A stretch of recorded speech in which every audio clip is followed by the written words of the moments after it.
Olá, sou Madison Teles de Souza, mestrando do programa de pós-graduação profissional em educação da Universidade Federal do Tocantins. Venho aqui apresentar o produto final de relatório de pesquisa avançada para obtenção do título de mestre em educação, intitulado Evasão e Permanência na Educação à Distância, em um estudo sobre a evasão dos estudantes nos cursos do Centro de Referência à Distância do IFTO. Fui orientado pela professora Jusilei Evangelista Freire e esse produto final, ele é um podcast com 3 episódios, os quais discorrem sobre a evasão e a possível discrepância durante a pandemia do Covid-19. O primeiro episódio, o panorama do ensino técnico à distância e a evasão no IFTO, foi conversado, nós discutimos com Nayara Pajeú. Nayara Pajeú, ela é pró-reitora de ensino do Instituto Federal desde 2018. Ela é pedagoga e mestra pela Universidade de Brasília, UNB. E esse episódio introdutório, ele traça um panorama histórico e institucional da oferta dos cursos técnicos à distância do IFTO, situando aqui o nosso ouvinte sobre o funcionamento da modalidade e apresentando os dados de matrícula e evasão ao longo dos anos. Nosso segundo episódio também tem esse mesmo viés, buscando a questão da pandemia, intitulado Desafios e Transformações durante a Pandemia. Também conversamos com Nayara Pajeú, uma vez que ela, na pró-reitoria de ensino, foi uma das pessoas chaves para desencadear as ações para atender as demandas geradas durante esse período. E esse episódio ele foi focado nos efeitos da pandemia e aqui a gente discutimos algumas mudanças institucionais que ocorreram. Ela apresentou para a gente documentos que foram feitos, foram criados, novas organizações didático-pedagógicas, onde dava o direito ao estudante de estudar em casa pela questão do ensino remoto. Foi também, apresentou alguns dados de entre 2020 e 2022, com os impactos diretos na permanência desses estudantes. O nosso terceiro episódio, Disparidades na Evasão e Caminho para a Retenção de Alunos, a gente fala com a professora Paula Carini, que ela é professora do Instituto Federal do Campus Palmas, na área de Gestão e Negócios. Também é pró-reitora de Pesquisa, Pós-Graduação e Inovação desde 2018. A professora Paula Carini, ela é administradora com doutorado em Comunicação, Culturas Contemporâneas e mestre em Gestão do Conhecimento e da Tecnologia da Informação e Comunicação. Ela também é pesquisadora associada da INCT, Instituto Nacional de Ciência e Tecnologia em Democracia Digital. Nesse episódio, a gente aborda aqui as desigualdades sociais e institucionais identificadas nos dados da pesquisa, seguidas de propostas e estratégias de enfrentamento para a evasão, com base nas boas práticas da gestão e em políticas públicas. A proposta do podcast vem como estratégia para que possa ser divulgados em plataformas digitais, redes sociais e tem por objetivo alcançar um público diverso. A expectativa é que esse podcast contribua para a reflexão sobre o problema da evasão, que amplie também esse debate tanto dentro quanto fora do IFTO e que sirva de ferramenta formativa para as novas ações institucionais. Partindo desse pressuposto apresentado, a gente crê que essa ferramenta trará subsídios para a instituição, o Instituto Federal, poder tomar novas decisões acertadas rumo a dirimir a evasão nos cursos técnicos, tanto à distância quanto presencial dessa instituição. Obrigado por você nos assistir, seja bem-vindo a esses episódios. Aproveite ao máximo, deixe sua contribuição. Qualquer dúvida, estaremos deixando em aberto os chats para as perguntas e questionamentos. E assim que possível, responderemos com respostas tanto nossa, baseado na nossa pesquisa, quanto também das nossas entrevistadas. Muito obrigado e vamos em frente. Partindo então para o nosso terceiro episódio do nosso podcast com a professora Paula Carini. A professora Paula Carini, ela é pró-reitora aqui no Instituto Federal desde 2018, pró-reitora de pós-graduação, pesquisa e inovação, professora administradora da área de gestão e negócios do Campus Palmas. Tenho uma grande admiração pelo seu trabalho, professora, porque a senhora faz a diferença onde a senhora está. E também pela graduação dela, porque ela é administradora, como eu também. Ela é, deixa eu até ler aqui, porque fica até grande aqui. Deixa de coisa, moço. Ela é doutora em Comunicação e Cultura Contemporânea, mestre em Gestão do Conhecimento e da Tecnologia da Informação e da Comunicação.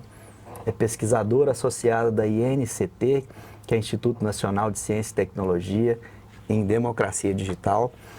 Nós estaremos falando, nesse momento, sobre a disparidade na evasão e caminhos para a retenção de alunos. Conforme a gente conversou aqui antes da gente iniciar, as perguntas, todas elas são muito focadas em dados específicos e a gente vai trabalhar num âmbito mais geral, de informações que sejam não que sejam mais importantes que os dados, mas que também possam trazer para nós um conhecimento a respeito do tema, que eu tenho certeza que você domina. Muito obrigada, Madison, pelo convite, obrigada pela oportunidade de falar sobre EAD, né? Eu tive um período também que eu trabalhei especificamente numa instituição que a oferta dos cursos era integralmente à distância, naquela modalidade telepresencial, e ali a gente pôde vivenciar alguns desafios, mas como eu sou uma pessoa muito entusiasmada com a educação à distância, em especial, além de se deparar ali com os desafios por força da novidade, mas a gente teve, felizmente, resultados muito positivos e poder levar a educação para lugares que nunca se imaginou ter, sobretudo a educação superior, é uma alegria, assim, uma recompensa, uma sensação de cumprimento da missão, assim, muito significativo. Inclusive, na época, parece que pulamos o muro do estado, inclusive, né? Sim, era a nível nacional. Sim, o curso. E é interessante como esse mundo é pequeno, né, Paula? Eu tenho uma cunhada que foi tutora de um polo de vocês em Ariquemes, Rondônia, no interior de Rondônia. Olha que mundo pequeno. Não, e tem isso, e às vezes, ainda hoje, a gente encontra com alguns estudantes, né, que obviamente lembram da gente, mas a gente não tem condição de saber, né, lembrar assim pelo nome. Mas o relato que mais me marcou eram dos estudantes do estado do Amazonas, que para assistir a aula telepresencial, eles ainda precisavam de pegar um barco, 2 horas de barco para poder assistir a aula. Então, as aulas aconteciam 2 vezes por semana, né? E você vê assim, a dificuldade, mas em especial o desejo, a vontade dessas pessoas de buscar, de depositar na educação, naquela formação, naquela oportunidade, as suas esperanças de ter uma vida melhor, de poder se desenvolver, né? E ter uma profissão, enfim, é muito bom, muito bom. Alegra o coração da gente. Alegra. Né? Verdade. Paula, hoje você teria noção do que seria maior a evasão entre homens, mulheres, jovens ou adultos, uma vez que a gente tem, pela educação à distância, um patamar onde os estudantes com maior faixa etária, nós temos estudantes acima de 60, mas tá variando ali de 18 a 27, 35 anos no máximo ali as evasões, né? Então, assim, a gente sabe que é difícil para se ter essas informações nas mãos com facilidade, mas a gente percebe que o estado do Tocantins, principalmente na educação à distância, técnica à distância, uma das coisas, um dos critérios que levou à evasão das pessoas foi a questão da empregabilidade nas regiões, né? Então, assim, a gente viu que as pessoas com maior idade, vamos dizer assim, eles chegavam a um determinado ponto, eles em alguns casos, eles paravam e falavam, peraí, mas eu vou trabalhar em quê nesse curso aqui, né? E isso foi uma das questões que levou à evasão. Então, assim, você acha que isso nós teríamos como uma estratégia para mudar isso hoje?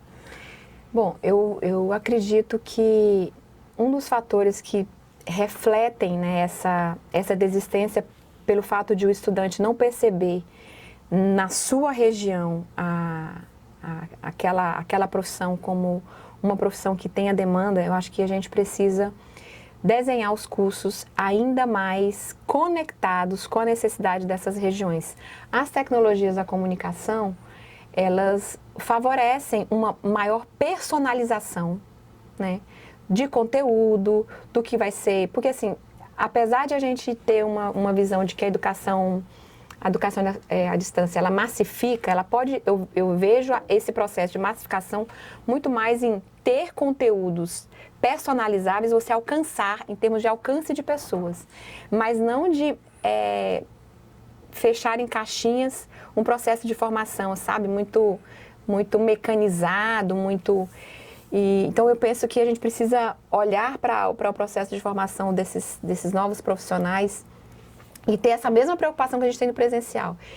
Então, ponto 1, para ser mais objetiva, ao definir as áreas de formação, ter um cuidado, né, uma análise mais detida sobre as necessidades daquela região, as vocações daquela região, as demandas daquela região.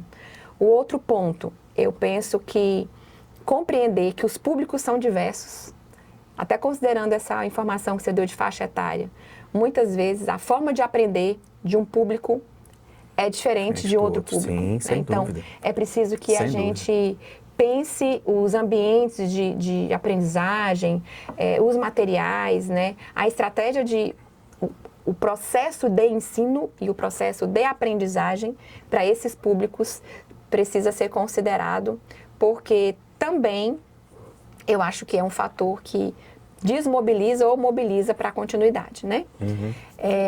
E tem uma hipótese que aí eu não sei se talvez você aqui vai concordar comigo ou não.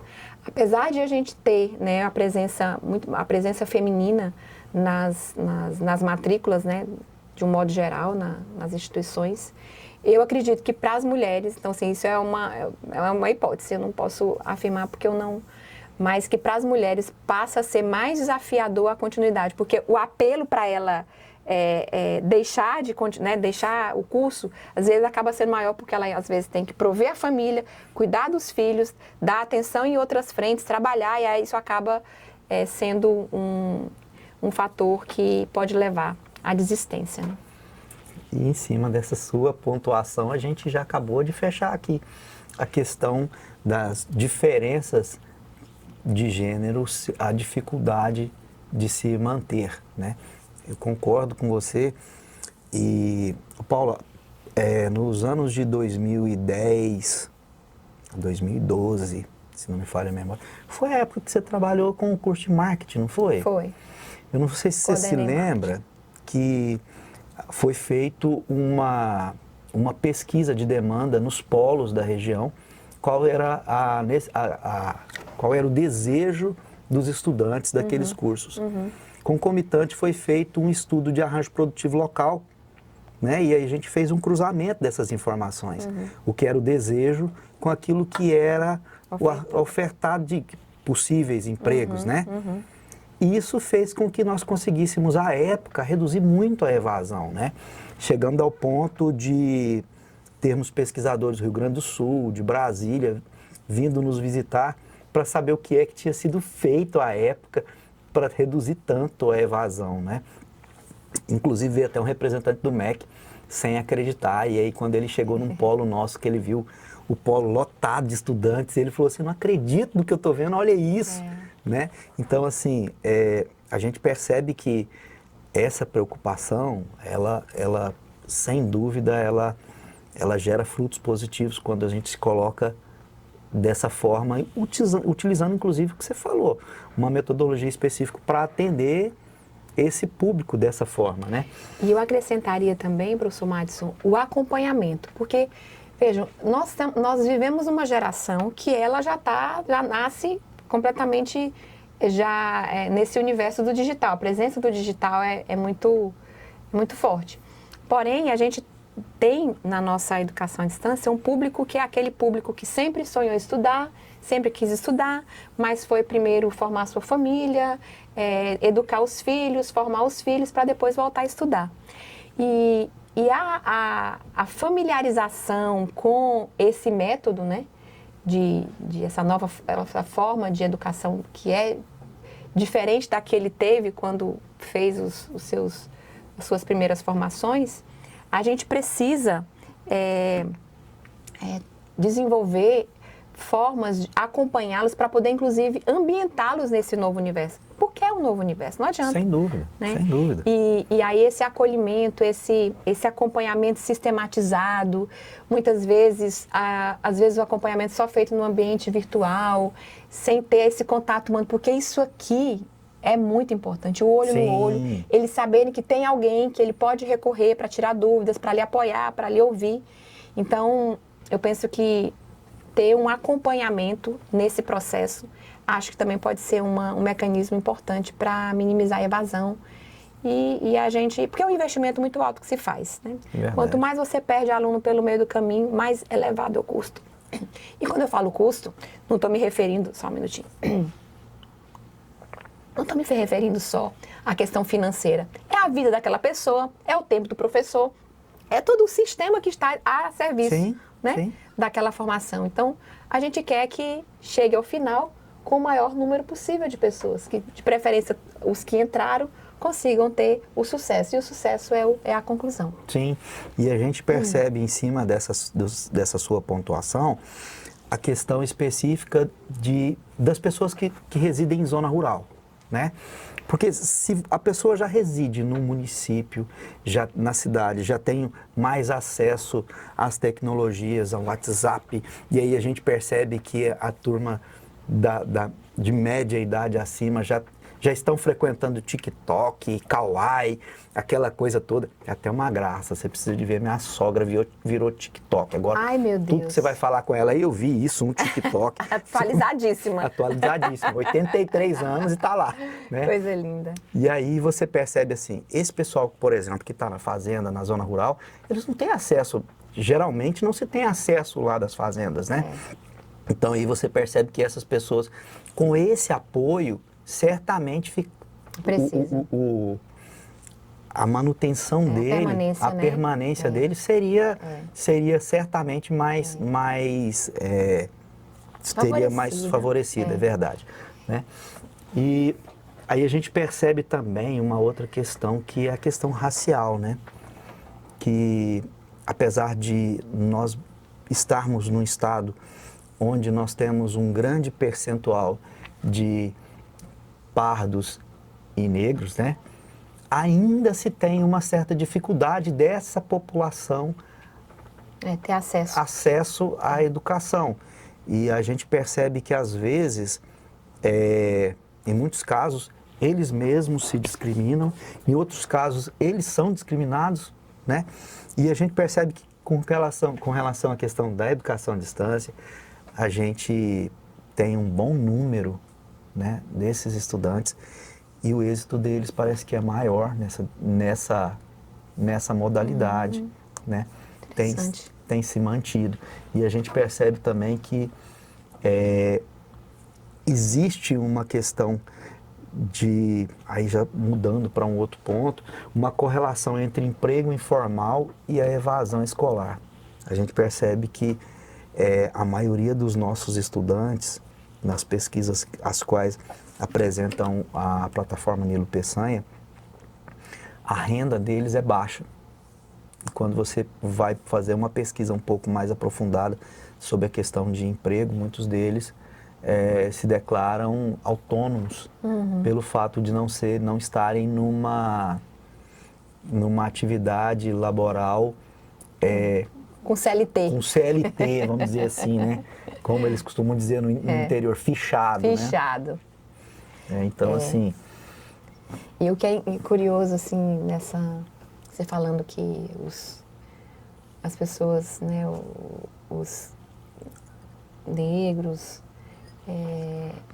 quilombolas, essa população que tem, historicamente, a gente inclusive tem os sistemas de cotas e formas de acesso, né, incentivo para favorecer a inclusão na educação. E a mesma política que a gente tem no presencial, a gente tem isso também refletido, e o EAD, ele tem essa vantagem, porque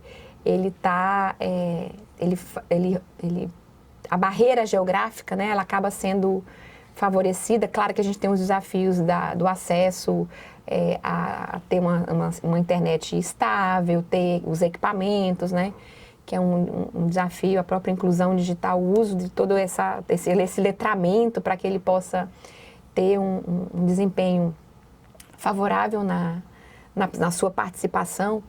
Mas como que esse público, que é o público que está na informalidade, acho que é o público que tem mais buscado, me parece, pelo que as leituras que eu faço, é esse público que é o horário que eles têm. Então, eles precisam dessa flexibilidade que o EAD, porque assim, se eu não sou fichado, eu sou meu patrão, né? Sim. Então, a EAD me traz essa flexibilidade. Eu posso aprender, eu posso me desenvolver profissionalmente, mas faço isso com flexibilidade, porque tenho, né, a questão dos horários, posso administrar, por um lado. Por outro lado, já outros que já têm uma qualificação, que consegue ter essa visão de que agora eu já tenho uma formação, ele planeja a sua carreira, e inclusive fazendo cursos à distância em universidades do estrangeiro, né, de outros países, desenvolvendo em outras línguas e tudo mais. Então, assim, a gente tem esses dois públicos que são beneficiados pelo EAD. E me assustou muito essa semana, né, que saiu uma reportagem, saiu o resultado do censo, e a educação à distância, ela superou, né, o número de matrículas, em relação à educação presencial. Sim. E eu vejo que, assim, que é um fenômeno irreversível. Os órgãos de regulação precisam, sim, ter ainda mais critérios, né, para poder regulamentar. Saiu o novo marco legal do EAD, para se assegurar que essa população, esse contingente que está sendo formado pela educação à distância, ele realmente possa, ao final, desenvolver as competências necessárias, porque a gente quer, ao final, uma população bem formada, desenvolvida do ponto de vista profissional e humano também, para que nós tenhamos profissionais competitivos para auxiliar, ao fim e ao cabo, o desenvolvimento do país, porque é isso que nos torna competitivos, né? Sim. Temos profissionais bem formados para atuar nas diversas áreas, que são as áreas do nosso país, do nosso estado. Então, a gente precisa... E a EAD, ela possibilita, ela é uma forma de a gente acelerar, né, no sentido de não temos vagas suficientes no presencial, então o EAD, ela amplifica essa capacidade de formação e desenvolvimento de pessoas. Sim, e além dela dar esse up na formação, vamos dizer assim, quando o curso realmente é um curso sério e vê o estudante como um ser, como uma pessoa a ser formada, a ser ampliado o conhecimento nessa pessoa, a gente percebe que esse estudante cresce, Paulo. Nós tivemos aqui vários exemplos de estudantes nossos aqui que fizeram o ensino médio, tiraram no Enseja ali o ensino médio, vieram fazer cursos técnicos com a gente. E eu me lembro de um caso muito interessante de um senhor de Araguatins, que ele era vigilante noturno. E ele tirou o ensino médio pelo Enseja e fez um curso técnico com a gente lá na época, se não me falha a memória, o agroecologia. E ele terminou de fazer aquele curso, ele estava tão empolgado, ele estava tão feliz em finalizar aquele curso, que ele fez o vestibular para biologia, para o AB, que a UFT ofertava, e passou, que era, se não me falha a memória, era licenciatura em biologia. Olha só. Passou. Ele hoje é professor de biologia. Isso.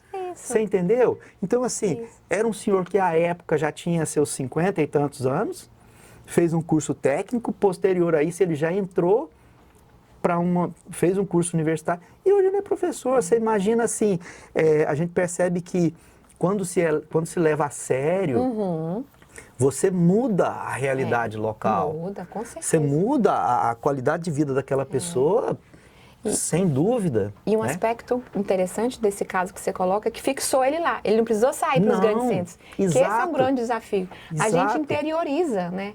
Os institutos federais têm essa missão de interiorizar a educação e o EAD consegue fazer isso. Aqui no estado do Tocantins, a gente chegou a ter mais de 60 polos de educação à distância, ou seja... Sim, hoje nós estamos com 87 polos, hoje 2025, olha aí, né? Olha aí. Então, nós temos 11 campi, então já temos uma capilaridade regional, tem IFTO de norte a sul do Tocantins, campi com estrutura de laboratório, sala de aula, etc, etc. Mas, além disso, a gente tem uma atuação em mais de 80 municípios, conforme atualizado aqui pelo professor, que nos possibilita estar em quase todos, né, de 139 municípios, olha 87. só, que alcance, né? Então, é um pezinho do Instituto Federal em cada uma dessas cidades, promovendo educação gratuita e educação de qualidade, porque a gente luta muito aqui todos os dias para poder fazer chegar até os nossos estudantes, ter um compromisso sério, né, de levar ensino de qualidade, porque a gente acredita que tem muita gente trabalhando firme para poder alcançar esses objetivos. A gente sabe que não é uma tarefa fácil, né? Mas que a gente tem trabalhado duro. Você conversou com a professora Nayara antes de mim e tem feito, né? Assim, a instituição tem feito um esforço muito grande para ofertar uma educação diferenciada e que, de fato, assim como esse nosso amigo aí que virou professor de biologia, alcançou essa formação, a gente possa também fazer isso com outras pessoas, alcançar essa melhoria. E uma das coisas que a gente percebe também, professora, que faz com que esse estudante continue nos seus estudos e é a questão da escutativa lá no polo, né? Então, assim, eu acredito que esse apoio lá no polo é muito importante para esse estudante. Porque eu me lembro muito bem de que as pessoas vinham para fazer as aulas, vinham principalmente da zona rural, ia fazer as aulas lá e eles pegavam no mouse assim, ó. Né? Eles pegavam no mouse assim, com os dedos assim. Eles iam clicar, eles faziam assim, né? Eles, assim, uma falta de habilidade total nessa, mas uma boa vontade incrível, né? Sim. Então, assim, se não tivesse uma escutativa no sentido de perceber aquela dificuldade, de entender aquela dificuldade, eu acredito que esse estudante, certamente muitos deles evadiriam. Né? É verdade. E os nossos, por isso, importantíssimo investir em formação dos tutores, formação de toda a equipe técnica, formação dos professores, né? Tá sempre revisando os materiais, os recursos instrucionais, porque é isso que vai nos dando cada vez mais conhecimento, né? A reflexão, a ação-reflexão, para poder a gente, porque às vezes o cara, né, o aluno tem a vontade de estudar, quer aprender, acredita que ali é o meio de ele ter melhores condições para poder também melhorar as condições da sua família, mas às vezes algumas barreiras que nos compete perceber e agir, né, se a gente não tem se não há, né, por parte de toda a equipe que dá o apoio, o suporte, a gente corre risco de perder esse aluno, ou de desmotivá-lo, desmobilizá-lo, né? Sim. Então a gente precisa ter sempre esse cuidado, esse olhar. Isso é muito importante, né? A gente percebe que hoje a gente tem várias plataformas que nos apoiam, né, no sentido de trazer informações para nós a respeito, no âmbito nacional e principalmente no âmbito local. A plataforma Nilo Peçanha é uma delas, né? Que essa plataforma ela foi lançada em 2018, 2017 e abastecida com dados a partir de 2018, né? Certo. Então, em 2017 mesmo. No entanto, a partir de 2018, que ela se consolidou como uma plataforma que gera informação verdadeira, vamos dizer assim, né? Que seja confiável. E a gente percebe que essa é uma plataforma que ela é pouco ainda utilizada pelas instituições como base de pesquisa. Sim. Né? Então, a senhora, como é da área de de tecnologia de informação também, né? De comunicação. Eu acho que a gente percebe que essas informações, dados, e agora eu vou puxar a sardinha para a nossa brasa, como administradores, a gente trabalha muito em cima disso, né, professora? Muito dados, e a partir desses dados a gente consegue traçar estratégias para alcançar novos rumos. Hoje a plataforma Nilo Peçanha é uma plataforma que é abastecida com dados muito fidedignos, né, principalmente a partir de 2022. Até 2022 nós temos uma discrepância no sentido de muitos estudantes que ficaram retidos e não concluídos como concluintes pela plataforma, né? E aí, em conversa com a Nayara, ela me esclareceu bastante que foi a respeito da própria questão da pandemia, né? A própria pandemia gerou essa retenção, porque as pessoas estavam muito impactadas com relação ao que ocorria, porque assim, nós aqui mesmo perdemos alguns colegas de trabalho, né? Que foram situações assim que foram bem marcantes para nós. Sim. E eu me lembro que, e aí nessa conversa com a Nayara, ela esclareceu que a ODP que foi criada, a toque de caixa, quando para dar suporte, né, a essa apoiar essa realidade, ajudou nesse processo de manutenção desse estudante. E aí agora que a plataforma Nilo Peçanha começa a nos gerar resultados lá de 2020, 2021, 2022, começa a esses estudantes a concluírem, né? Então, assim, a gente percebe que os dados chegaram, vamos dizer assim, para a pesquisa um pouco atrasados, né? Mas devido a quê? A própria circunstância que gerou todo o processo. Né? E a gente percebe que hoje a reitoria, que é a mantenedora do CREAD, tem dado um apoio muito, muito substancial para o CREAD. Né? E o CREAD tem conseguido alcançar, e hoje se tem matriculados no CREAD 10.800 estudantes. Meu Deus, olha que coisa linda, né? 10 mil estudantes. Né? E esses 10 mil hoje já contempla na própria plataforma, né? Isso. A senhora acha que nós, baseados nessas informações de plataformas como, por exemplo, Nilo Peçanha, como o Censo Educacional, que a senhora mesma citou, nós poderíamos traçar estratégias para melhorar esse índice futuros? Sem dúvida que a tomada de decisão ela precisa ser baseada em dados, né?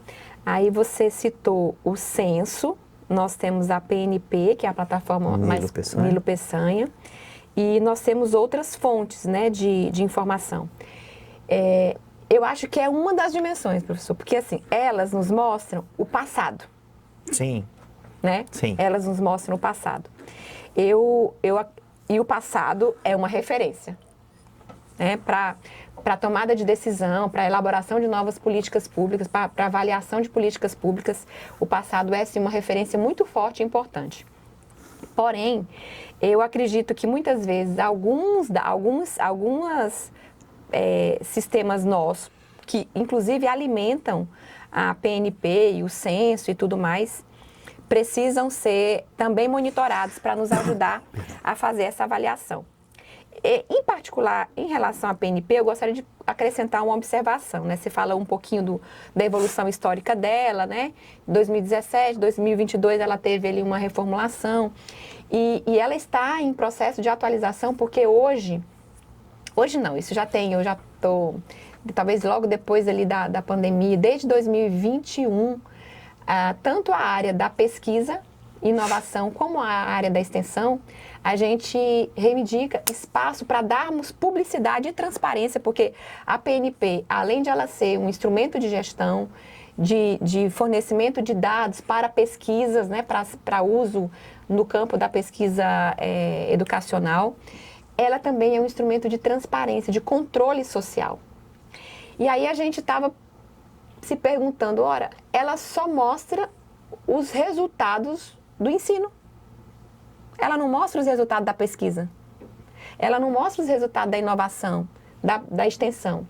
E aí o advento da portaria 299 de 2022, de maio de 2022, ela nos traz esse desafio. Nós estamos, inclusive, num processo de consolidação desses indicadores, porque assim como na PNP tem vários indicadores, né, aspectos socioeconômicos dos estudantes, e isso tudo é possível fazer a pesquisa a nível global, você pode setorizar por estado, por região, por instituto, por campus. A gente quer também, num curto espaço de tempo, já está sendo trabalhado isso junto lá com a equipe do MEC, um pessoal da CETEC, para que a gente tenha ali também os dados da pesquisa, da inovação e da extensão. Porque a rede federal faz mais, porque fica parecendo que a gente só ensina. Né? E a gente tem outras, né, o tripé, né? Senão a gente fica capenga nesse tripé. E aí nossa esperança com essa plataforma ainda mais completa, né, é aprimorar o processo de tomada de decisão, a compreensão da rede federal como um todo, entendendo as suas diferenças e, sobretudo, as suas semelhanças, inclusive tendo ali uma fonte de busca de boas práticas para a gente aprimorar nossos processos e também uma fonte de avaliação, porque nós somos da administração, é planejar, organizar, monitorar, avaliar para poder rodar o ciclo de novo, né? Ou lá o PDCA ou outro mecanismo que se utilize. Então, ela se converte também numa ferramenta de avaliação que nos ajuda a apontar o futuro. Ok, diante do que a gente alcançou, você, pelos resultados que alcança na PNP, você consegue saber se aquelas ações, avaliar em que medida aquelas ações foram ou não exitosas. Então, eu sou muito entusiasmada com... E aí tem mais uma outra coisa, assim. Os números, né, ajudam demais na tomada de decisão, na avaliação, mas não somente eles. A gente precisa também ter a avaliação qualitativa considerando o contexto. Então, certamente o exemplo que você deu aqui do amigo que ingressou, do nosso aluno que fez Enseja, que depois fez o técnico, depois fez a formação em biologia, né? Teve todo um contexto que favoreceu, dificultou. Então, assim, também tentar apreender nesse processo todo de desenvolvimento institucional e da nossa EAD, esses fatores que não são fatores tangíveis, mas que são intangíveis, mas que igualmente também influenciam. Então, eu vejo que é um conjunto complexo e que a gente tem procurado se valer desses recursos que a gente tem, né? Tanto os meios externos, PNP, Censo, ENAD, né? Aí a gente tem também o relatório de gestão, os indicadores do TCU e agora a portaria 299, que são todos eles grandes diretrizes que, se somando, nos permitem fazer uma leitura complexa dessa realidade para nos ajudar a tomar decisão em relação a cursos, a metodologia de ensino, ao nosso perfil, nosso público, às capacitações que os nossos docentes, que os nossos técnicos precisam. Então, eu fico... enfim, nos ajuda a produzir conhecimento, porque é isso que o dado, a informação nos leva, né, para a escassez. Assim, a gente sabe que é difícil, o recurso financeiro orçamentário é escasso, as pessoas estão cada vez mais também tendo diversas, nesse mundo acelerado, né, diversas outras necessidades. Então, assim, quando a gente para fazer uma coisa, parei para estudar. Então, atenção plena, foco, e aí aproveitar aquele momento. Por isso a gente precisa, enquanto gestores, professores, né, fazer um design de formação muito, muito refinado para que, sabe, o momento a hora da verdade, o momento que aquele aluno está em sala de aula, seja atrás de uma tela, na frente de uma tela e o professor compreenda o seu papel, a equipe de tutores e todas as pessoas que planejam, e o estudante também, sabe? Esse momento ser um momento mágico. Sim. Então, a gente precisa se valer dos recursos que tem. Nós temos profissionais muito capacitados para poder favorecer toda essa ambiência, né? É isso. Professora Paula, agradeço muitíssimo a sua participação. foi muito enriquecedor. Fico muito, muito, muito feliz mesmo de estar aqui com a senhora. Muito obrigada, imagina. Tá? Deus abençoe muito. E estamos aqui torcendo para que as coisas possam caminhar conforme Deus queira. Amém. Rumo a uma Sempre, educação cada vez melhor. Sempre. E eu quero também te agradecer ao convite de poder estar com você aqui nesse momento, te parabenizar. Eu sei que você é um apaixonado pela educação à distância. É verdade. E eu tenho certeza que seus estudos, a sua contribuição e a sua experiência vão nos ajudar também a aprimorar e aí a gente ter ainda mais orgulho da educação à distância que a gente oferta. Obrigada mesmo por me deixar fazer parte dessa caminhada. Foi um momento muito agradável e agradeço a oportunidade mais uma vez. Tudo Obrigado. de bom para nós. Então é isso. Agradeço a você que assistiu até agora. Forte abraço. Que Deus te abençoe também. Tchau, tchau. Tchau, tchau. Fica com Deus.